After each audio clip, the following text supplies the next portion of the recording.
কৈলাসহরের বাবুরবাজার এলাকার শ্রীনাথপুর গ্রামের রুবেল আহমেদ গত শনিবার রাতে পারিবারিক অশান্তির কারণে বিষ খায়। প্রথমে কৈলাসহর হাসপাতাল, পরে জিবি হাসপাতালে তাকে রেফার করা হয়। এখানে মঙ্গলবার রাত 7:30 নাগাদ সে মারা যায়। তারপর মৃতদেহ পাঠানো হয় মর্গে। পরদিন বুধবার মৃতের স্ত্রী তসলিমা বেগম মর্গের এক কর্মী বিজয় কর্মকারের খবর পরে বিজয় সব করে দেওয়ার নাম করে তসলিমার কাছ থেকে 500 টাকা নিয়ে নেয়, কিন্তু কার্যক্ষেত্রে সে তাদের কোনো প্রকার সাহায্য করেনি, এমনকি ফোনের সুইচ অফ করে রেখেছে। এ নিয়ে বিক্ষোভ প্রকাশ করেছেন তসলিমা বেগম।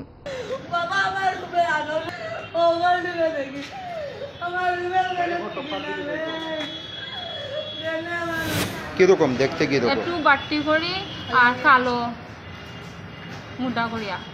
আপনার মানে পরিবারের তরফ থেকে জানানো হয়েছে ওর নাম কি বিজয়, মানে জিবি মানে ডুমের কাজ করে। এই 500 টাকা নিছে আপনারা? কি কইয়া নিছে আপনাদের? কইছে হে মানে সবকিছু আপনারা হেল্প করিয়া দিব, কালকেরটাও করবো, আজকেরটাই সব হেল্প করিয়া দিব। আমরা লগে ছেলে লোক নাই, সব হেল্প করিয়া আমরা একবারে গাড়ি উড়ি ধরাইয়া দিব। হে যেহেতু আজকে পোস্টমর্টম হয়েছে, এরপরে তারে আমি কল দিছি আজকে। হেউটা কইছে হে তো অন ডিউটিতে আছে, হেইটা করতে পারতো না। এখানে স্যারের কথা কইতাম আর ডাক্তারের কথা কইতাম, তারা সব কিছু করতে পারতো।